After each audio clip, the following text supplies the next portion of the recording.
সময়কাল আজ থেকে ৮-৯ বছর আগে। আমি তখন সবেমাত্র পড়ালেখা শেষ করে নতুন চাকরিতে জয়েন করেছি। আমার বাড়িতে ছিলেন আমার বাবা, মা আর আমার ছোট বোন লিলি, ছদ্মনাম। লিলি পড়ালেখায় ছিল এতটাই ভালো যে প্রতিটি বোর্ড এক্সামে ট্যালেন্ট পুলে বৃত্তিও পায়। তার স্কুল কলেজের সকলের কাছেই সে খুব পছন্দের একটি মেয়ে ছিল।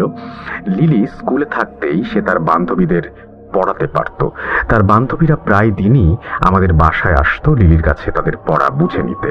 লিলির ইচ্ছা ছিল সে খুব বড় একজন ডাক্তার হবে। আমার বাবা মাও লিলিকে নিয়ে অনেক আশায় ছিলেন, কেননা লিলির মেধা কোনো সাধারণ মানুষের মতো ছিল না। লেখাপড়ায় খুব ভালো হবার পাশাপাশি খুব শান্ত স্বভাবের মেয়ে ছিল লিলি। আমার পরিবারের সকলেই তাকে অনেক বেশি আদর করত। আমার ছোট মামাও তাদের মধ্যেই একজন ছিলেন। আমার মামা লিলিকে নিজের মেয়ের মতো দেখতেন।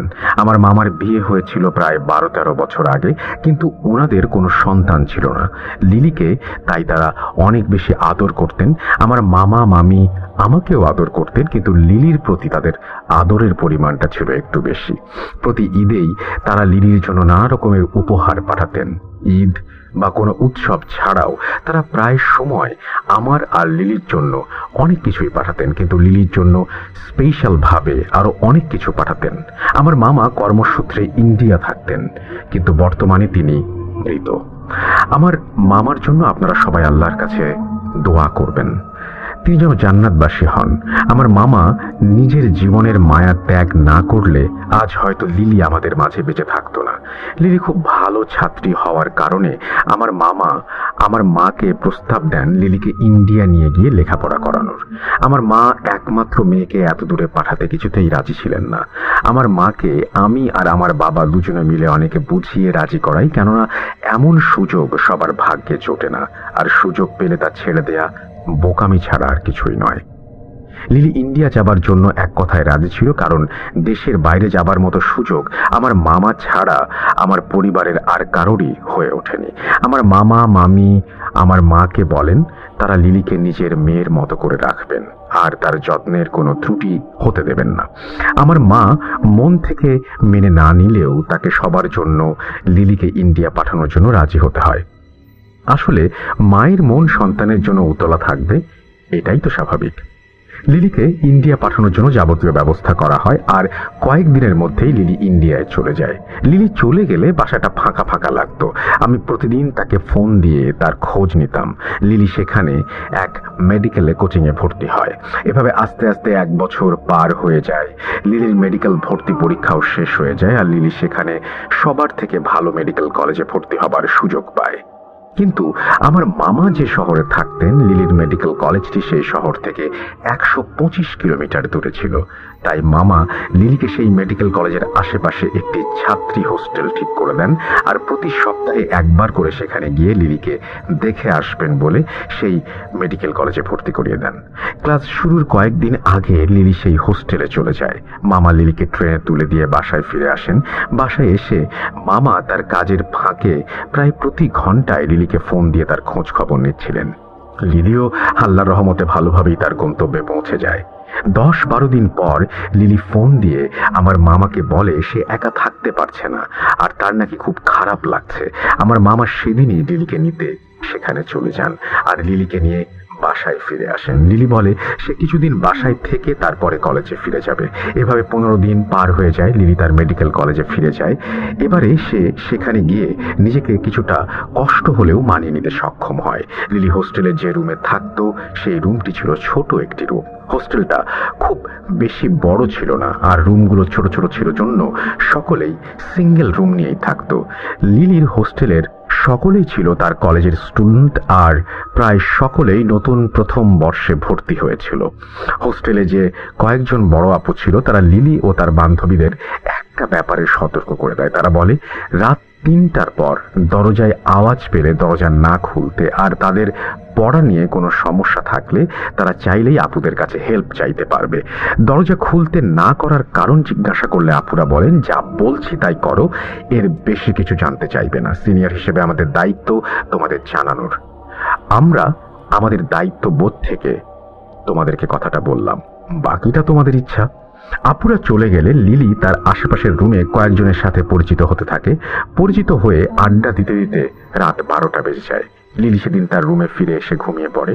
পরদিন থেকে নিয়ম করে কলেজে যাওয়া, ক্লাস করা, ক্লাস থেকে ফিরে এসে বান্ধবীদের নিয়ে রান্না করা, খাওয়া, এসবের পর বাকি সময় লিলি লেখাপড়া নিয়ে ব্যস্ত থাকতো। লিলির শুরুর দিকে 15 দিনের মতো বাড়িতে থাকায় তার পড়া বুঝতে কিছুটা সমস্যা হচ্ছিল। আপুদের কাছে সাহায্য চাইবে কিনা ভাবতে ভাবতে সে প্রতিদিন রাত জেগে সেই পড়া বোঝার চেষ্টা চালিয়ে যেতে থাকে।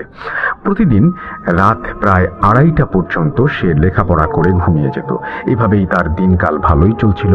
দেখতে দেখতে তার পরীক্ষার সময় নিকটে চলে আসে বিধায় সে রাত প্রায় 3:30টা পর্যন্ত লেখাপড়া শুরু করে।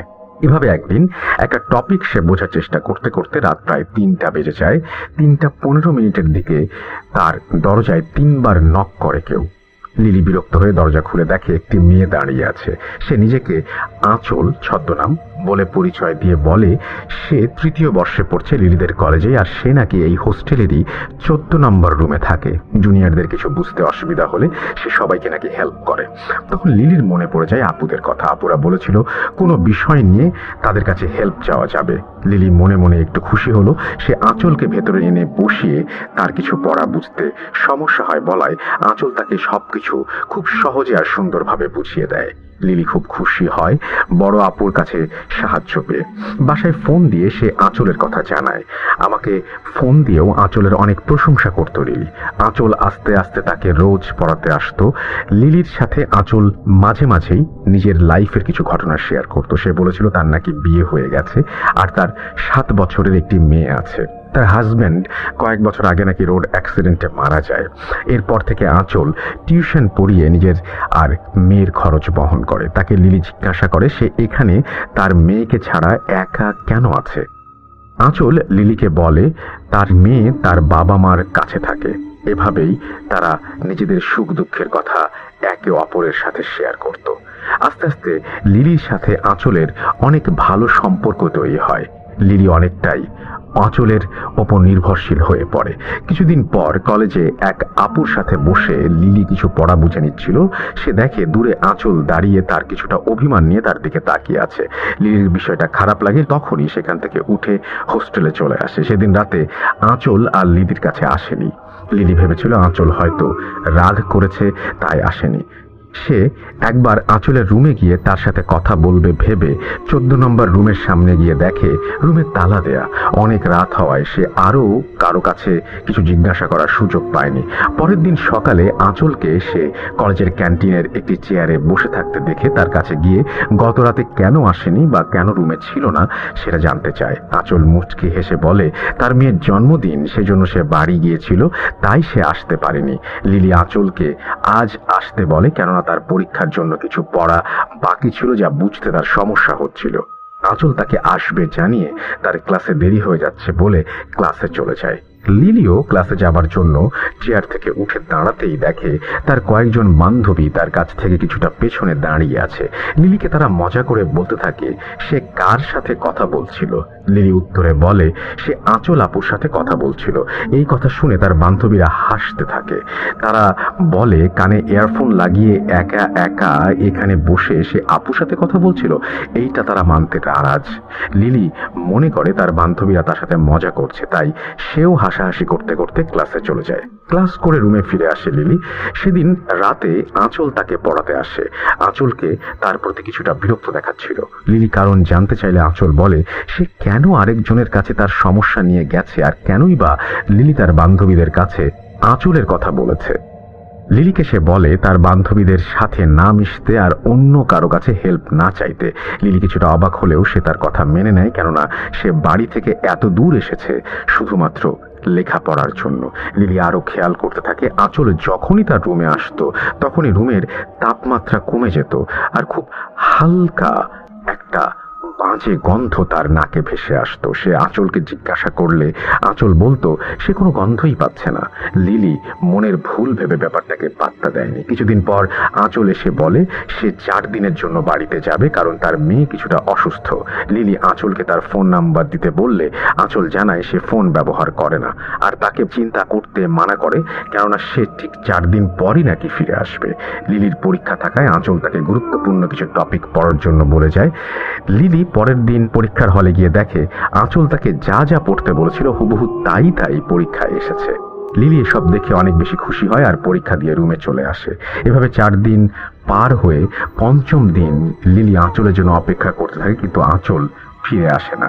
পরের দিন ক্লাস হলে আঁচল এসেছে কিনা দেখার জন্য লিলি 14 নম্বর রুমের সামনে যায় আর গিয়ে দেখে রুমে তালা ঝুলছে। আঁচলের রুমের সামনে লিলিকে দেখে এক বড় আপু এসে তাকে জিজ্ঞাসা করে সে এই রুমের সামনে কেন দাঁড়িয়ে আছে। লিলি তাকে জানায় সে আঁচল আপুকে খুঁজতে এসেছে। এই কথা শুনে লিলির সাথে থাকা বড় আপুর মুখের রং উড়ে যায়। সে দ্রুত লিলিকে নিয়ে তার রুমে এসে তাকে তার ফোন থেকে একটি মেয়ের ছবি বের করে দেখায়। ছবি দেখিয়ে তাকে জিজ্ঞাসা করে ছবির এই মেয়েকেই কি সে খুঁজছে। লিলি ছবি দেখে ছবির মেয়েটিকে চিনতে পারে, কেননা ছবিটি ছিল আঁচলের। লিলির সাথে থাকা আপু তখন আরেক আপুকে ফোন দিয়ে এনে লিলিকে জিজ্ঞাসা করে কখনো কি রাত 3টার পর লিলির দরজার সামনে এসে কেউ নক করেছিল কিনা। লিলি সম্মতি দিলে তারা লিলিকে আতঙ্ক নিয়ে জিজ্ঞাসা করে সে রুমের দরজা খুলেছে কিনা। লিলি পুনরায় সম্মতি দিলে দুজন আপু ভয়ে একে অপরের দিকে তাকিয়ে থাকে। কি হচ্ছে বুঝতে না পেরে লিলি আতঙ্কিত হয়ে বলে আপনারা আমাকে এসব জিজ্ঞাসা করছেন কেন? কি হয়েছে আমাকে বলুন, চিন্তায় আমার গলা শুকিয়ে যাচ্ছে। প্লিজ আর আমাকে আধারে রাখবেন না, বলুন কি হয়েছে। দুজন আপুর মধ্যে একজন লিলিকে পানি খেতে দিয়ে তার পাশে বসে আর বলে যা বলছি তা শুনে তোমার বিশ্বাস নাও হতে পারে, কিন্তু যা বলছি তার সবকিছুই সত্য। 14 নম্বর রুম প্রায় 2 বছর যাবৎ বন্ধ। এই রুমে অনেক বছর আগে এক আপুর রহস্যজনক মৃত্যু হয়। এরপর অনেক দিন এই রুম বন্ধ ছিল। কয়েক বছর পর এক আপু আসেন যার নাম ছিল আঁচল। আপু 3য় বর্ষে পড়ার সময় এই রুমে আসেন। আপু যখন 3য় বর্ষে পড়তেন আমরা তখন 1ম বর্ষে কেবল ভর্তি হয়েছিলাম। আপু খুব ভালো মানুষ ছিলেন। তিনি টিউশন করাতেন আর মাঝে মাঝে আমাদের রাতে পড়াতেন, কিন্তু কয়েকদিন পর হঠাৎ কোনো এক কারণ ছাড়াই তিনি সুইসাইড করেন। এরপর থেকে নতুন কেউ এই হোস্টেলে এলে রাত 3টার পর অনেকেই দরজায় নক শুনতে পেত। নক শুনতে পেয়ে এই হোস্টেলের 2 জন দরজা খুলে দেখে এক আপু তার দরজার সামনে দাঁড়িয়ে আছে আর কোনো সাহায্য লাগলে তাকে জানাতে বলে। যে 2 জন দরজা খুলেছে তাদের কেউ আর বেঁচে নেই। সেজন্যই তোমাদের মানা করেছিলাম রাত 3টার পরে দরজা না খুলতে। হোস্টেল কর্তৃপক্ষ নিষেধ থাকায় আমরা তোমাদের এসব জানাইনি, কিন্তু সাবধান করেছিলাম তোমাদেরকে। তুমি যত দ্রুত সম্ভব বাসায় চলে যাও, এখানে থাকলে কি হবে আমরা কিছু বলতে পারছি না। এই কথা শুনে লিলির পায়ের নিচ থেকে মাটি সরে যায়। চোখের সামনে যেন নেমে আসে অমাবস্যার কালো অন্ধকার। তার জীবনের আলোকে গ্রাস করে নিচ্ছে সেই আধার। লিলি ভয়ে সেখান থেকে রুমে এসে তার মামাকে ফোন দিয়ে এসব জানায়। লিলি যখন মামাকে ফোন দেয় তখন বিকেল 5টার একটু বেশি বেজেছিল। মামা লিলিকে ভয় না পেয়ে সব গুছিয়ে নিতে বলেন আর বলেন তিনি দ্রুত এসে লিলিকে নিয়ে যাবেন। লিলি প্রচন্ড ভয়ে তার জিনিসপত্র গুছাতে থাকে। কিছুক্ষণ পর মাগরিবের সময় হয়ে যায়, নেমে আসে কালো অন্ধকার। লিলি সব গুছাতে গুছাতে হঠাৎ তার দরজায় নক আসে। সে দরজার ছোট অংশ দিয়ে তাকিয়ে দেখে আঁচল দাঁড়িয়ে আছে দরজার সামনে। লিলি প্রচন্ড ভয়ে একরকম বোবা হয়ে যায় আর অনেক চেষ্টা করেও কোনো আওয়াজ করতে পারছিল না। এমন সময় তার রুমের লাইট নিভে যায়। সে ভয়ে রুমের এক কোণায় জড়সড় হয়ে বসে আল্লাহকে ডাকছিল। এমন সময় সে শুনতে পায় তার কানের কাছে এসে কেউ ফিসফিস করে বলছে, কি হলো, আজ পড়বে না? আমি তোমাকে পড়াতে এসেছি। লিলি এইসব নিতে না পেরে এক সময় সেন্সলেস হয়ে যায়। তার জ্ঞান ফিরলে সে দেখে তার রুমে কোনো আলো নেই। সে হাতড়ে হাতড়ে উঠে দাঁড়ানোর চেষ্টা করতে থাকে আর তার হাত কিছু একটা সাথে গিয়ে লাগে। লিলির মনে হচ্ছিল তার হাত প্রচন্ড ঠান্ডা কিছু একটা সাথে লেগেছে, যা ছিল অনেক লোমশ কিছু। লিলি ভয়ে সেখান থেকে হাত সরিয়ে পেছনে যেতেই আবার কিছু একটা সাথে ধাক্কা লাগে। লিলি হাত দিয়ে দেখে তার হাত কিছু একটার মুখের মধ্যে লেগে আছে আর তার হাতে আঠালো কিছু একটা লেগে আছে। তখন হুট করে তার রুমের লাইট জ্বলে ওঠে আর লিলি যা দেখে তা দেখার জন্য সে প্রস্তুত ছিল না। লিলির গা সম্পূর্ণ অবশ হয়ে যায় এসব দেখে। লিলি দেখে তার হাতে তাজা রক্ত লেগে আছে আর দুইটি মানুষের মতো কিছু, যাদের গায়ে মেয়েদের মতো কাপড় পরা এবং তাদের মধ্যে একজনের মাথা ঘোড়ার মাথার মতো আর অন্যজনের মাথা কুকুরের মতো। তারা দুজনে লিলির হাত থাকা রক্ত চিটে চিটে খাচ্ছে আর তাদের চোখ দিয়ে যেন আগুন বের হচ্ছে। তাদের চোখের দিকে তাকিয়ে লিলি সম্মোহিত হয়ে যায় আর চেয়ারে দাঁড়িয়ে তার রুমে থাকা ফ্যানের সাথে ওড়না পেঁচিয়ে সুইসাইড করতে যায়। তার অবস্থা এমন ছিল যেন সে নিজের আয়ত্তের অনেক বাইরে চলে গেছে, নিজের ওপরে থাকা সব ক্ষমতা যেন হারিয়ে ফেলেছে। লিলি গলায় ওড়না পেঁচাতে যাবে এমন সময় তার কানে মামার কণ্ঠ ভেসে আসতেই সে যেন নিজের প্রতি সকল কন্ট্রোল ফিরে পায় আর এক দৌড়ে দরজা খুলে দেয়। মামা রুমে প্রবেশ করে দুইটি অবয়বকে দেখতে পান। মামা রুমে প্রবেশ করার সাথে সাথে রুমের দরজা বন্ধ হয়ে যায় আর কিছুক্ষণ পর আবার রুমের আলো নিভে যায়। লিলি ও মামা দুজনেই শুনতে পায় তাদের কানে কেউ ফিসফিস করে বলছে, লাভ নেই, লাভ নেই। মামা কাঁদতে কাঁদতে বলেন, না, আমার মেয়েকে নিও না, আমার মেয়েকে মেরো না, অনেক ছোট, আমার জীবন নিয়ে নাও, দরকার হলে আমাকে নাও, আমার মেয়েকে ছেড়ে দাও, আমার নিজের সন্তান নেই, এই মেয়েই আমার সবকিছু, ওর কিছু হলে আমি আর আমার স্ত্রী এমনিতেই মরে যাব, এর থেকে আমাকে মেরে আমার মেয়েকে যেতে দাও, দয়া করে আমার মেয়েকে তোমরা মেরো না। মামার কথা শেষ হতে না হতেই প্রচন্ড শব্দে দরজা খুলে যায় আর কেউ যেন লিলিকে দরজার বাইরে ছুঁড়ে ফেলে দেয়। আবার দরজা বন্ধ হয়ে যায়। লিলি ব্যথায় চিৎকার করতে থাকে। হোস্টেলে উপস্থিত সকলে লিলির রুমের সামনে এসে দেখে লিলি পড়ে আছে দরজার সামনে আর লিলির রুম থেকে আমার মামার আর তো চিৎকার ভেসে আসছে। কিছুক্ষণ পর সব থেমে যায় আর রুমের দরজা আপনা আপনি খুলে যায়। রুমে প্রবেশ করে সকলে দেখে আমার মামার গলায় লিলির ওড়না পেঁচানো, কেউ ওড়না পেঁচিয়ে অনেক জোরে টান দিয়ে আমার মামাকে মেরেছে। আমার মামার চোখ প্রায় বের হয়ে গিয়েছিল, তার চোখ দিয়ে রক্ত পড়ছিল আর জবাই করা পশুর মতো জিভ বের হয়েছিল। সেদিন হোস্টেলের স্টাফদের সাহায্যে মামার লাশ বাসায় পাঠিয়ে দেওয়া হয় আর লিলিকে তার নিজের মেডিকেল কলেজে ভর্তি করা হয়। অনেক সাক্ষী থাকায় কোনো পুলিশ কেস হয়নি। পুলিশ এসে সবার কাছ থেকে স্টেটমেন্ট নিয়ে চলে যায়। কিছুটা সুস্থ হলে লিলি বাংলাদেশে ফিরে আসে। আমার মামি বর্তমানে আমাদের সাথে থাকেন। লিলি তার বাকি পড়াশোনা বাংলাদেশেই শেষ করে আর ডাক্তারি পাশ করে বর্তমানে অস্ট্রেলিয়ায় তার স্বামী সন্তান নিয়ে আছে। কিন্তু সেই ঘটনা সে আজও ভুলতে পারেনি। এখনো মাঝে মাঝে আমার মামাকে স্বপ্নে সেদিনের অবস্থায় দেখে সে চিৎকার দিয়ে ওঠে। আমি ও আমার পরিবার আমার মামার প্রতি চরম কৃতজ্ঞ, কেননা আমার আদরের ছোট বোন আমার মামার জন্যই আজ পৃথিবীর আলো বাতাস উপভোগ করছে। এই বলে আমার ভাইয়ার বন্ধু তার বোনের সাথে ঘটা ঘটনাটি শেষ করেন। ঘটনাটি বাস্তব জীবনে ঘটে যাওয়া একটি ঘটনা। ঘটনাটি লিসেনারদের কাছে কেমন লেগেছে জানাবেন। আসসালামু আলাইকুম রাসেল ভাইয়া। পারিবারিক কারণে দয়া করে আপনি আমার নাম এবং পরিচয় প্রকাশ করবেন না। এরপরে তিনি তার নাম এবং পরিচয় শেয়ার করেছেন, আমি সেটা প্রকাশ করলাম না।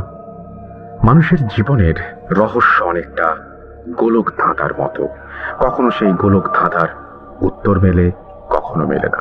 আমার জীবনের গল্প অনেকটা সেরকমই।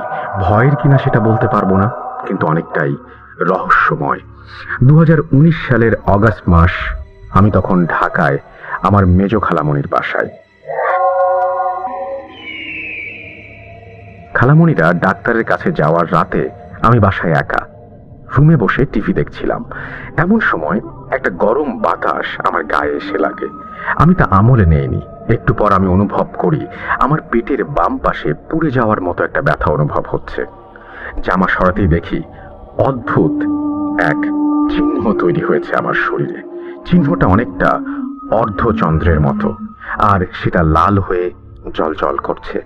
তারপর ব্যথা কমে যায়, কিন্তু আমার কাছে বিষয়টি ঠিক মনে হয়নি। আমি হতবাক হয়ে গেলাম। তারপর থেকেই ঘটনা শুরু। আমি রাতে অদ্ভুত স্বপ্ন দেখতে শুরু করি। স্বপ্নগুলো ছিল ঝাপসা। বাড়ি চলে আসার পর আমি কিছু স্বপ্ন দেখি যা ছিল স্পষ্ট। স্বপ্ন স্বপ্নগুলো ছিল এরকম: একটি গ্রামে আগুন ধরেছে, সকলের আর্তনাদ শোনা যাচ্ছে, সবাই আমার কাছে সাহায্য চাইছে, বলছে আপনি আমাদের সাহায্যকর্তা, আমাদের সাহায্য করুন। প্রথমে কিছু না মনে হলেও আমি প্রতিদিন একই স্বপ্ন দেখতে শুরু করি।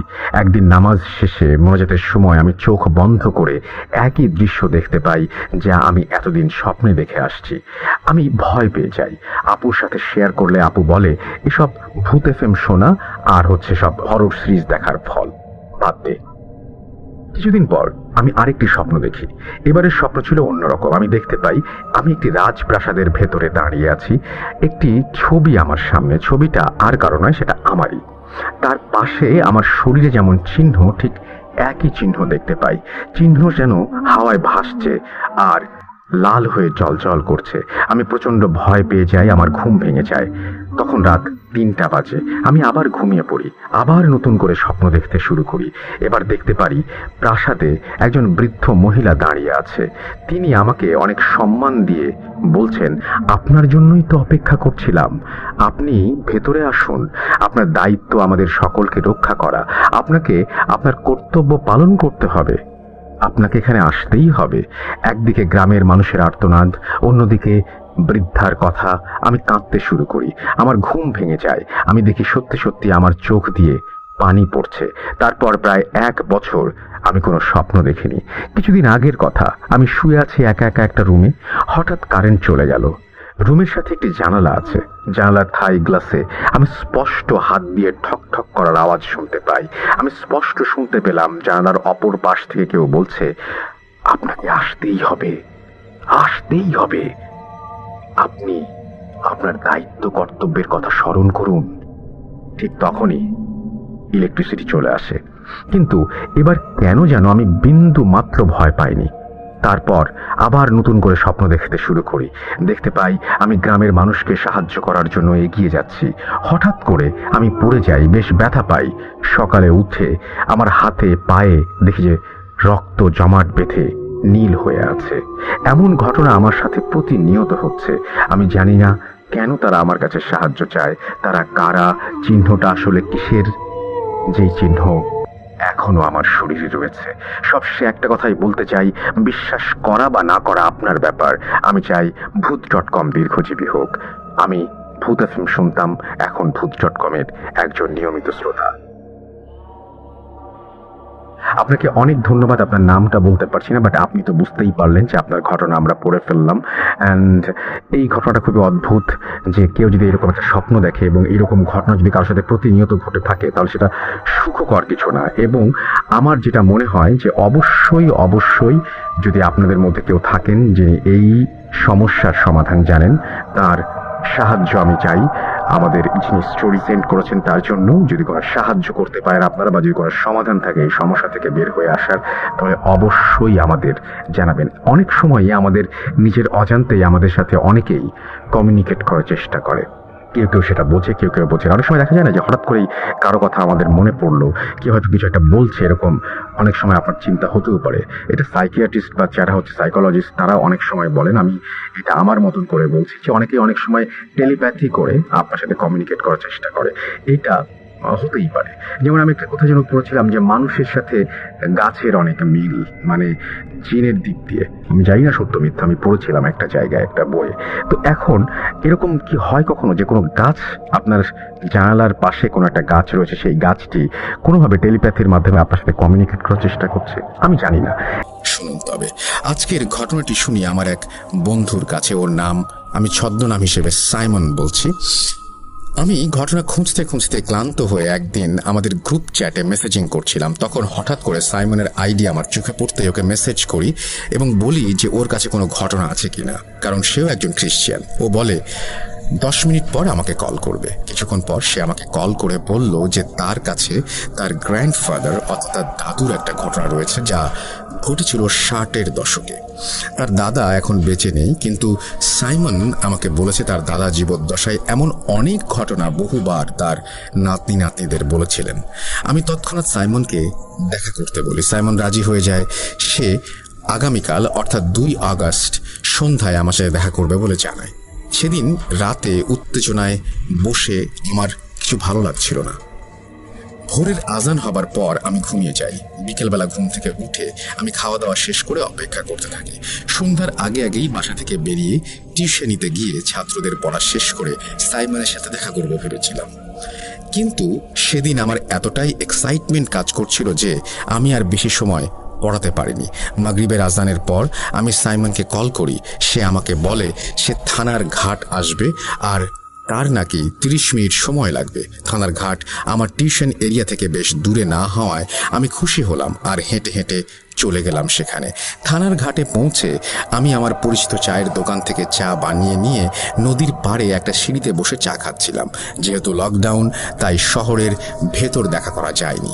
কিছুটা নিরিবিলি হওয়ায় থানার ঘাট আমার বেশ ভালো চয়েস বলে মনে হলো।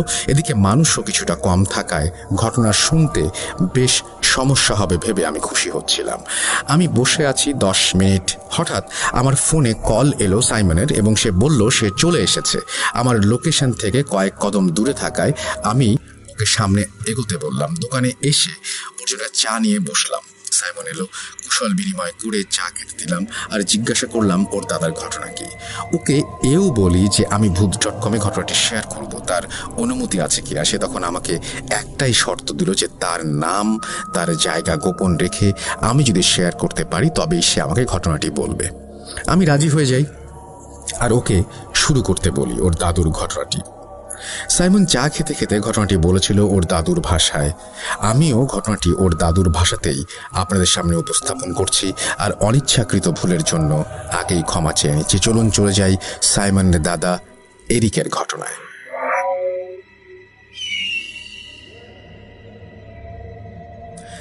আমার নাম এরিক।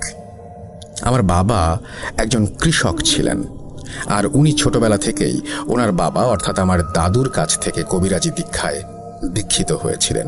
আমার দাদু ও আমার বাবা এলাকার অনেক নামী ব্যক্তি ছিলেন। মানুষের রোগ ব্যাধির চিকিৎসাও তারা করতেন। আমার দাদুর ডেভিলের আসরের চিকিৎসাও করতেন। আমার বাবা দাদুর কাছ থেকে শিখে একই সাথে তারা দুজন মিলে এই কাজগুলি করতেন। বিনিময়ে ওনারা কোনো টাকা পয়সা না নিয়ে ভাতের চাল, ধান এবং শাকসবজি নিয়ে থাকতেন। গ্রামের মানুষও তাদের ওপর বেশ খুশি ছিল। একদিন গ্রামে এক ভিনদেশী লোকের আগমন ঘটে, একজন শয়তানের পূজারীর। সে আমাদের এলাকার চার্চ থেকে কিছুটা দূরে তার আস্তানা করে বসে। কবিরাজ গ্রামে এলে তাকে সেখান থেকে তাড়ানোর মতো সাহস কারো ছিল না, কারণ তার নাকি কিছু অলৌকিক ক্ষমতা রয়েছে। সে মানুষের ইচ্ছা নাকি পূরণ করে দিতে পারত, আর সে যার ইচ্ছা পূরণ করত তাকে নাকি খুব বড় কিছু বা খুব কঠিন কিছু দিয়ে সেই ইচ্ছের দাম চুকাতে হতো। আর তার বাসস্থান সে খুব ভয়ঙ্করভাবে সাজিয়েছিল বলে সবাই বলতো।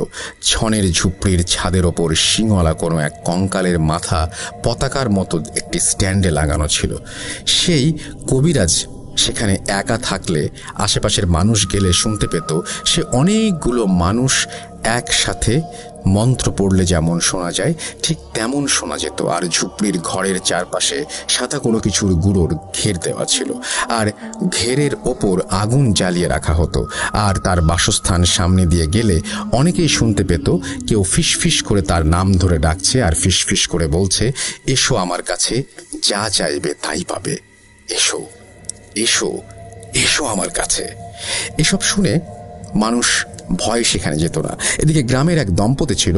আমাদের আদিবাসীরা মাতৃতান্ত্রিক হওয়ায় বাবার নামে কম লোকে চিনত, তাই সেই দম্পতি স্ত্রীর নামে অর্থাৎ মেরি দম্পতি হিসেবে সবাই চিনত।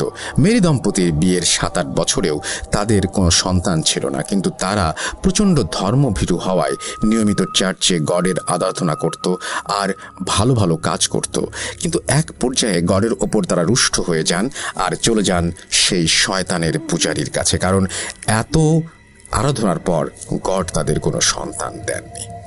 কিন্তু তারা জানতেন না যে গডের ওপর আস্থা হারিয়ে তারা শুধু নিজেদের বিপদই না, পুরো গ্রামের জন্য বিপদ ডেকে এনেছেন। তারা সেই শয়তানের পূজারীর কাছে একটি বাচ্চার জন্য আকুল আবেদন করতে থাকে, আর সেই কবিরাজ তাদের সাহায্য করবে বলে জানায়। কিন্তু এর জন্য তাকে খুব বড় একটি কঠিন কিছু করতে হবে সেটা জানায়। সন্তান প্রাপ্তির প্রবল ইচ্ছায় তারা কি দিতে হবে না ভেবে কবিরাজের কথায় রাজি হয়ে যায়। কবিরাজ তাদের 1 মাস পরে চন্দ্রগ্রহণের সন্ধ্যায় আসতে বলে, আর কিছু জিনিসের কথা বলে যা তাদের জোগাড় করে আনতে বলা হয়। সেগুলো ছিল সদ্য জবাই করা মহিষের মাথা, কেরোসিন তেল, ভেড়ার লোমের সলতে আর একটা সম্পূর্ণ সাদা ছাগলের বাচ্চা যার বয়স 5 মাসের বেশি হওয়া যাবে না। মীর দম্পতি সব জোগাড় যন্ত্র করে চন্দ্রগ্রহণের সন্ধ্যায় সেই কবিরাজের কাছে যায়। কবিরাজ তাদের একটি গোল বৃত্তে বসতে বলে। তারা বৃত্তে বসার পরে কবিরাজ সেই মহিষের মাথা কেরোসিন তেলে ডুবিয়ে রাখে, আর কিছুক্ষণ পর সেটি তুলে বৃত্তের মাঝে ভেড়ার লোমের সলতে দিয়ে মুড়িয়ে সেখানে আগুন ধরিয়ে দেয়। এরপর কিছু রিচুয়াল করে সেই সাদা ছাগলটিকে স্যাক্রিফাইস করে। 2টা মাটির পেয়ালায় রক্ত রেখে সেই আগুন থেকে কিছুটা ছাই তুলে পেয়ালায় মিশিয়ে খেতে বলে। খাওয়া শুরুর আগে কবিরাজ তাদের বলে যখন সময় আসবে সে তাদের কাছে তার পাওনা চাইবে, আর সেই পাওনা তাদের দিতেই হবে। কিসের পাওনা জিজ্ঞেস করলে কবিরাজ বলেন তাদের সন্তান হবে কবিরাজের রিচুয়ালের মাধ্যমে, তাই তার পেমেন্ট হিসেবে তাকে কিছু দিতে হবে, কিন্তু কি দিতে হবে সেটি নাকি কবিরাজ সময় এলেই চাইবে। মীর দম্পতি রাজি হলে তাদের রক্ত খাওয়ানোর পরে কবিরাজ বলে আজ ভোর রাতে তাদের বাসার পেছনের জমিতে একটি পাখি মরে থাকবে, তারা যেন সেটিকে নিয়ে এসে ভালোভাবে রান্না করে সেটি দুজন মিলে খায়। তারা সম্মতি জানিয়ে চলে যায় সেদিনের মতো। এরপর 1 মাস কেটে যায়। একদিন মেরি ফ্যামিলির বাসা থেকে আমাদের বাসায় মিষ্টি আসে। এত জলদি ফল পেয়ে খুশিতে তারা যেন আত্মহারা হয়ে গিয়েছিল। দেখতে দেখতে দিন চলে যায়, আর মেরি ফ্যামিলির ঘর আলো করে একটি মেয়ে সন্তানের জন্ম হয়। মেয়েটার নাম তারা মারিয়া রাখে। মেয়েটি জন্মের পর তার বাম কাঁধে একটি জন্ম দাগ দেখতে পায় তারা, যা ছিল একটি অর্ধচন্দ্রাকৃতি। আস্তে আস্তে 7 বছর কেটে যায়। মারিয়াও বড় হতে থাকে, আর মারিয়ার বাবা মা সেই কবিরাজের কথা ভুলে যায়। কিন্তু মারিয়ার 7 বছর পূর্ণ হবার পর মারিয়ার মাঝে কিছু পরিবর্তন লক্ষ্য করা যায়। সেগুলো হচ্ছে খুব রাতে সে একা বাইরে বেরিয়ে যেত, রুমে কারো সাথে কথা বলতো না, আর একা খেলতো। তার মা বাবা এটা দেখে তাকে জিজ্ঞেস করে যে সে কার সাথে কথা বলে। মারিয়া নাকি তখন খুব ভায়োলেন্ট হয়ে যেত আর চিৎকার করে ঘরের জিনিসপত্র ভাঙচুর করত। মারিয়া এছাড়াও সন্ধেবেলা নাকি সেই কবিরাজের বাড়িতে চলে যেত। মারিয়ার ভেতর কোনো সমস্যা আছে এই ভেবে মারিয়ার মা বাবা তাকে সেই কবিরাজের কাছে নিয়ে যায়, আর কবিরাজ তাদের যা বলে সেটি শুনে মেরি দম্পতির হুঁশ উড়ে গিয়েছিল। কবিরাজ তাদের বলে তাদের মেয়ে হচ্ছে ডেভিলের মেয়ে। মেয়ের কাঁধে যে বার্থ মার্ক ছিল সেটি নাকি ডেভিলের মার্ক, আর সে নাকি ডেভিলের বংশধর। কবিরাজ তাদের আরও জানায় সে বহু সাধনা করে ঈশ্বরের ভক্ত কোনো দম্পতি খুঁজছিল যারা ঈশ্বরকে ত্যাগ করে শয়তানের সান্নিধ্যে আসবে, আর তাদের সাথে রিচুয়াল করে সেই কবিরাজ একটি ডেভিলের বংশধর বানাবে আর তাকে দিয়ে সে কাজ করাবে। কবিরাজ এরপর তাকে বলে যে মারিয়ার বয়স 15 বছর হলে ম্যারি দম্পতি যেন মারিয়াকে তার কাছে নিয়ে যায়। 15 বছর সন্তান প্রাপ্তির আনন্দ দান করায় এটাই ছিল নাকি কবিরাজের পেমেন্ট। এই কথা শুনে মেরি দম্পতি প্রচণ্ড রেগে যায়, আর সেই কবিরাজকে গ্রাম থেকে বের করে দেওয়ার হুমকি দেয়। আর তারা এও জানায় মারিয়াকে তারা কবিরাজের কাছে কিছুতেই দিয়ে আসবে না। কবিরাজ এই কথা শুনে রেগে যায় আর তাদের বংশ শেষ করে দেবে বলে হুমকি দেয়। কথা কাটাকাটির এক পর্যায়ে মেরি দম্পতি সেখান থেকে চলে আসেন, আর ঈশ্বর বিমুখিতার জন্য চার্চে এসে মাফ চায়, আর চার্চের ফাদারের কাছে কনফেস করে তাদের পাপের কথা। চার্চের ফাদার সব শোনে, আরও কয়েকজন ফাদারের সাথে পরামর্শ করেন যাদের মধ্যে আমার দাদুও ছিলেন। তারা মারিয়াকে দেখবে আর সেই শয়তানের ছায়াতল থেকে তাকে বাঁচাবে বলে ঠিক করে। যত যাই হোক, সে তো মানুষের সন্তান, মানুষেরই জীবন তার ভেতর। শয়তানের কাছ থেকে গডের চাইল্ডকে তারা রক্ষা করতে নিজেদের সমস্ত অভিজ্ঞতা ঢেলে দিতে প্রস্তুত হয়ে যায়। অবশেষে 2 দিন পর আমার দাদু আমার বাবা মেরি দম্পতির বাসায় যান মারিয়ার কন্ডিশন বুঝতে। আমার বাবা আর দাদু ফিরে এসে সেই বাসার কথা আলাপ করছিলেন, আর আমি তখন ওনাদের কথা শুনি। ওনাদের বর্ণনা মতে মারিয়াদের বাসা ছিল মাটির তৈরি, ভেতরে 3টা ঘর, একটা মেরি দম্পতির ঘর, একটি মারিয়ার ঘর, আর একটি মারিয়ার প্রয়াত দাদা দাদির ঘর। সেখানে সামনে ছিল গোয়াল ঘর আর উঠোন এবং রান্নাঘর। মারিয়ার বাসায় ঈশ্বরের আরাধনার কোনো জিনিস ছিল না। সন্ধ্যা হবার ফলে ঘরের ভেতরে কুপিবাতি জ্বলছিল, আর তার আলোতে পরিবেশটা যেন কেমন থমথমে আর ভয়ঙ্কর লাগছিল। বাসায় গডের কোনো বই আর কিছু জিনিস নেই কেন জিজ্ঞেস করলে মেরি দম্পতি মাথা নিচু করে থাকে, কিছু বলতে পারে না। তারা মারিয়ার মা বাবার সাথে কথা বলে সবকিছু আরও একবার শুনে মারিয়ার রুমে ওকে দেখতে যাবে বলে জানায়। মারিয়ার ঘরের কুপিবাতিটা খুব মিটমিট করে জ্বলছিল, কিন্তু মারিয়াকে ভালোভাবে দেখা যাচ্ছিল না। মারিয়া তাদের দেখে এমন কর্কশ একটা হাসি দেয় যা শুনে উপস্থিত সবার নাকি বুকের রক্ত পানি হয়ে গিয়েছিল। তারা মারিয়ার সাথে কথা বলতে গেলে মারিয়া ভয়েস শুনে তারা অবাক হয়ে যায়। মারিয়া বলছিল তাদের সেখান থেকে চলে যেতে, কিন্তু আমার দাদু তার গায়ে পবিত্র পানি ছেটাতেই নাকি আমার দাদুর ওপর ঝাঁপিয়ে পড়ে সে। আর সে বলে, তোকেরা সাবধান করেছিলাম, আসিস না, কেন আসছিস? এবার তোরা সবাই মরবি। এই বলে মারিয়া নিজের মাঝে ফিরে আসে, আর আমার দাদুর কথা শুনে ওনাকে চিনতে পেরে তাকে জিজ্ঞেস করে তারা এখানে কেন। আমার দাদু নাকি শুধু হেসে বলেছিলেন, তোমাদের জন্য প্রে করতে এসেছিলাম মা। এই বলে আমার দাদু আর বাকি সবাই চলে আসেন। রাস্তায় আসতে আসতে আমার দাদু ভাবছিলেন যে তাকে কখন সাবধান করলো ডেভিল। ভাবতে ভাবতে আমার দাদুর গতরাতে দেখা স্বপ্নের কথা মনে পড়ে যায়। উনি স্বপ্ন দেখেছিলেন যে কোনো একটা কালো অবয়ব, যার মাথা হচ্ছে মহিষের মতো আর শরীরটা ছাগলের মতো, সেই অবয়ব তাকে শুধু একটা কথাই বলছে, সেটি হচ্ছে ডেথ। দাদু তখন এই স্বপ্নের অর্থ কি না জানায় স্বপ্নটাকে আমলে নেননি। এরপর উনি চার্চের ফাদারদের সাথে কথা বলেন আর জানতে চান এই অবয়ব আর ডেথের অর্থ কি। চার্চের ফাদার কিছু বই ঘেটে বলে দিলেন যে এর অর্থ হচ্ছে, সাবধান করছি, আমার সামনে এসো না, যদি আসো তাহলে মরবে। ডেভিল নাকি নিজের মতো করে সাবধান করছিল। এদিকে মারিয়ার অবস্থার স্বপ্নের অর্থ দুয়ে দুয়ে চার মিলে গেলে ওনারা বুঝতে পারেন যে মারিয়া কোনো ডিমনের মাধ্যমে পজেসড। এর মাঝে কিছুদিন পর গ্রামের মানুষ মারিয়ার কথা শুনে সেই কবিরাজকে সবাই মিলে গ্রাম থেকে তাড়িয়ে দেন। কিছুদিন মারিয়ার অবস্থার অবনতি হলে অবশেষে আমার দাদু, চার্চের ফাদার, আমার বাবা আর দুইজন সহযোগী মিলে মারিয়ার এক্সোসিজম করবে বলে ঠিক করে। কিন্তু এত ছোট বাচ্চার এক্সোসিজম পারফর্ম করা ক্ষতিকর, মানে বাচ্চার মৃত্যু ঝুঁকি আছে ভেবে তারা, যেহেতু মারিয়ার বয়স 15 বছর হয়নি, সেহেতু সেই ডেভিল সম্পূর্ণরূপে আত্মপ্রকাশ করেনি বিধায় এক্সোসিজমের পরিকল্পনা বাদ দিয়ে মারিয়াকে চার্চে এনে 8 বছর লালন পালন করার প্রস্তাব দেয়া হয় মেরি দম্পতিকে। মেরি দম্পতি রাজি হলে চার্চের একটি ঘরে মারিয়াকে থাকার ব্যবস্থা করে দেয়া হয়। ঈশ্বরের ঘরে থাকার ফলে মারিয়ার ভেতর এই 8 বছর তেমন কোনো সমস্যা না দেখা গেলেও যেদিন মারিয়ার বয়স 15 বছর হয়েছিল সেদিন সকালে দেখা যায় মারিয়া চার্চের প্রেয়ার রুমের সামনে পড়ে আছে, আর তার 2 পায়ের মাঝে সরু একটা বাঁশের কঞ্চি রাখা, আর মুখ দিয়ে গেঁজা বের হচ্ছে। মারিয়াকে সুস্থ করতে আমার দাদু কাজে লেগে যান। উনি চিকিৎসার পাশাপাশি কবিরাজি করতেন, চিকিৎসা ছিল তার মূল কাজ। এদিকে মারিয়ার বয়স 15 বছর হবার দিন সেই কবিরাজ কোথা থেকে যেন মেরি দম্পতির বাসায় ফিরে আসে, আর মারিয়াকে সে চাইতে থাকে।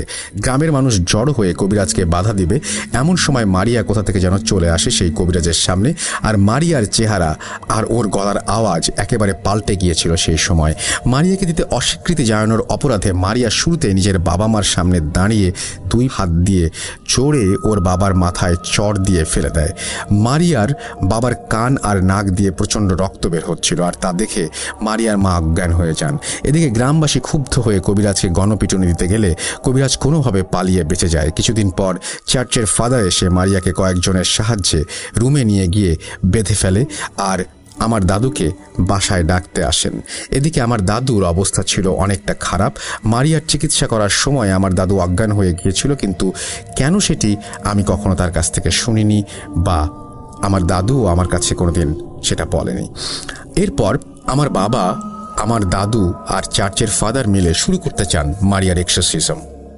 মারিয়াকে তার ঘরে 4-5 জন পুরুষ মিলে ধরে রেখেছিল, কিন্তু কিছুতেই তাকে কন্ট্রোল করা যাচ্ছিল না। অবশেষে আমার দাদু আর ফাদার মিলে বিছানার চারপাশে ঘের দিয়ে সেই ঘেরের ভেতর একটু শাবল মাটিতে পুঁতে দেন, আর মারিয়া একেবারে চুপ হয়ে যায়। আমার দাদু বলেছিলেন এভাবে নাকি কোনো শয়তানকে বশ করা যায়। তখন মারিয়াকে জিজ্ঞেস করা হয় সে কেন মারিয়াকে ধরেছে। এই কথা শুনে মারিয়া কথা বলতে শুরু করে। মারিয়ার গলায় শয়তানটি বলছিল তার নাম হচ্ছে নারুস। নারুস নাকি মারিয়ার ভাই। এই কথা শুনে উপস্থিত সবাই অবাক হয়ে যায় আর এর মানে জিজ্ঞাসা করে। মারিয়া বলতে থাকে কবিরাজের দেয়া রক্ত আর জমিতে পড়ে থাকা পাখির মাংস খেয়ে তারা নাকি নারুসকে আহ্বান করে, কিন্তু ততদিনে মেরি দম্পতি অলরেডি নাকি প্রেগনেন্ট ছিল মারিয়ার সাথে। তাই নারুস নাকি জন্ম নিতে পারেনি, কিন্তু যমজ হিসেবে মারিয়ার সাথে একই শরীরে বসবাস করতে শুরু করে। এই কথা শুনে সবাই ভয় পেয়ে যায়। আর আমার দাদু বাইবেল হাতে ভার্স পড়া শুরু করেন। উনি বারবার মারিয়ার সামনে ক্রস আঁকছিলেন আর নিজের গলায় থাকা ক্রস মারিয়ার শরীরে লাগাচ্ছিলেন, আর মারিয়া আর্তচিৎকারে ভেসে যাচ্ছিল এলাকা। হঠাৎ প্রবল বৃষ্টি শুরু হয় আর ঘরের কুপিবাতি বাতাসের ঝটকায় নিবিড় হয়ে পড়ে। এরপর একজন গিয়ে সেই বাতির পাশে হাত দিয়ে সেটিকে জ্বলতে সহায়তা করে। সম্পূর্ণ এলাকাটাতে যেন হাজার হাজার কণ্ঠ ফিস ফিস করে বলছে, গড এখানে নেই, গড এখানে নেই। এরপর চার্চের ফাদার আর আমার দাদু দুজন মিলে আমার বাবা আর সবার সাহায্যে মারিয়াকে চার্চের ভেতরে নিয়ে আসার পরিকল্পনা করেন। যথারীতি মারিয়াকে চার্চে আনা হয়, আর আনতে গিয়ে আমার দাদুর এক পায়ের মাঝে বাঁশের ছোট কঞ্চি ঢুকে যায় এবং তিনি আহত হন, কিন্তু উনি হাল ছেড়ে দেননি। চার্চে এনে মারিয়ার এক্সারসিজম করা হয়, কিন্তু কয়েক ঘন্টা চেষ্টা করেও তাকে সুস্থ করা যায়নি। মারিয়াকে চার্চের প্রেয়ার ঘরে রাখা চেয়ারে বেঁধে তাকে গডের নামে চলে যেতে বলা হয়, কিন্তু সে যাবে না বলে জানায়। অবশেষে সবাই মিলে বাইবেলের ভার্স পড়ে মারিয়াকে মাঝখানে রেখে বৃত্তাকারভাবে দাঁড়িয়ে অনেক রকম কাজ করার পরে একসময় নারুস কিছুটা দুর্বল হয়ে পড়ে। আরেকটু পর মারিয়ার আওয়াজ শোনা যায়। সবাই ভাবে মারিয়া হয়তো সুস্থ হয়ে গেছে। আমার দাদু তার হাতে একটি তাবিজ বেঁধে মারিয়ার ফাদারকে বলেন, এই তাবিজ যেদিন হাত থেকে খুলবে সেদিন আর কিছুই করার থাকবে না। এরপর মারিয়াকে চেয়ার থেকে খুলে বাসায় নিয়ে আসতে গেলে মারিয়া সবাইকে ধাক্কা দিয়ে ছিটকে ফেলে দেয় আর কোথায় যেন চলে যায়। আর সবার কানে বাজে ভাবে হাসার আওয়াজ শোনা যায়, কিন্তু হাসির আওয়াজটা কোথা থেকে আসছে সেটা কেউ বুঝতে পারছিল না। হঠাৎ আমার দাদুর পা কিছু একটাতে জড়িয়ে ধরে এবং কেটে যাওয়া অংশটা নখের আঁচড় দিয়ে কামড় বসিয়ে দিয়ে মাংস চিড়ে খেতে শুরু করে। আমার দাদু চিৎকার দেয় এবং সবাই মারিয়াকে ধরে আবার চেয়ারে বসাতে গেলে মারিয়া সবাইকে ধাক্কা দিয়ে ফেলে কোথায় যেন চলে যায়। এরপর থেকে মারিয়াকে আর কোনোদিন গ্রামে দেখা যায়নি। এরপর আমার দাদু আমার বাবাকে বলেন হাত চালান দিতে। হাত চালান কি সেটা একটু বলি। দোয়া ও কিছু নির্দিষ্ট কাজের মাধ্যমে মাটিতে হাত দিয়ে ব্ল্যাক ম্যাজিকের কোনো একটা ইনস্ট্রুমেন্ট খুঁজে বের করা, অর্থাৎ কোনো কিছু একটা পড়ে মন্ত্রতন্ত্র পড়ে এটা করা, কারণ যদি হাত চালানে মারিয়াকে পাওয়া যায়। আমার বাবা হাত চালান দিয়ে চার্চ থেকে একটু দূরে একটা জায়গায় অজ্ঞান হয়ে যায়। সেই জায়গা খুঁড়ে একটি মরা পাখি পাওয়া যায়। এরপর সেটিকে চার্চে এনে আগুনে পুড়িয়ে ফেলা হয়, কিন্তু মারিয়াকে আর কখনো খুঁজে পাওয়া যায়নি। লোকমুখে শোনা যায় যে কালো ঘোমটা দিয়ে মারিয়াকে মাঝে মাঝে নাকি গ্রামে দেখা যেত, কিন্তু সেটি মারিয়াই কিনা সে বিষয়ে কেউ সার্টেনলি কিছু বলেনি। মারিয়ার বাবা মারিয়া ওইভাবে মরে যাবার পর থেকে পাগল হয়ে যায় আর রাস্তায় রাস্তায় ঘুরে বেড়াতেন উনি। মারিয়ার মা সবকিছু নিজ চোখে দেখে পাথর হয়ে গিয়েছিলেন। মানুষের বাসায় ভিক্ষা করে খেতেন, কিন্তু কখনো ভিক্ষার জন্য উনি কারো কাছে কিছু চাইতেন না, চুপ করে থাকতেন। আর আমার দাদুর পায়ের অংশে মারিয়ার কামড়ের পর সেই অংশ পৌঁছে গিয়ে 1 মাসের মাঝে আমার দাদুও মারা যান। ডেভিল আমার দাদুকে স্বপ্নে সাবধান করেছিল, কিন্তু দাদু বুঝেননি, তাই আজ উনি আমাদের মাঝে নেই। ডেভিল তার ওয়ার্নিং পূরণ করে দেখিয়েছিল। সাইমন তার দাদু এরিকের মুখে তার দাদু অর্থাৎ এরিকের দাদুর ঘটনা শুনে নাকি এরিক দাদুকে জিজ্ঞাসা করেছিল যে সে কবিরাজি করে কিনা, কারণ সাইমন ছোটবেলা থেকে এই শহরে বড় হয়েছে আর গ্রামে বেশি একটা থাকেনি, তাই তার জানা ছিল না। সাইমনের কথা শুনে তার দাদু এরিক হেসেছিল, কিন্তু কিছু নাকি বলেনি। সাইমনের ঘটনা শেষ হবার পর আমি আর সাইমন দুজনে আবার চা নিয়ে দোকানে বিল পরিশোধ করে চলে আসি, কিন্তু আস্তে আস্তে আমি ভাবছিলাম একজন দাদুর নিজের দাদুর ঘটনা অর্থাৎ পরদাদুর ঘটনা কিভাবে লিখি। আমি অবশেষে যতটুকু পেরেছি লেখার ট্রাই করে লিখে পাঠিয়ে দিলাম রাসেল ভাই। ভালো লাগলে পড়ে শোনাবেন। আমার বিশ্বাসের কথা বলে সাইমনের ঘটনাটি আমার অথেন্টিক লেগেছে, আর ইনস্ট্যান্টলি বানিয়ে বানিয়ে আমার মনে হয় না একটানে ওর মতো এইভাবে ঘটনা বানিয়ে বলা সম্ভব। রাসেল ভাই ভূত.com থেকে আমার জীবনে অনেকের কাছ থেকে অনেকের সাকসেসের ঘটনা আমি শুনেছি। কারো সাহায্য করতে গিয়ে ফেলিয়ারের ঘটনা বেশি একটা শোনা যায় না, তাই আজ আপনাদের সাথে একটি ফেলিয়ারের ঘটনা অর্থাৎ ফেল করেছে এরকম একটা ঘটনা আজকে শেয়ার করলাম। আমি আরেকটি ঘটনা বলতে চাই রাসেল ভাই লিসনারদের উদ্দেশ্যে, সেটি হচ্ছে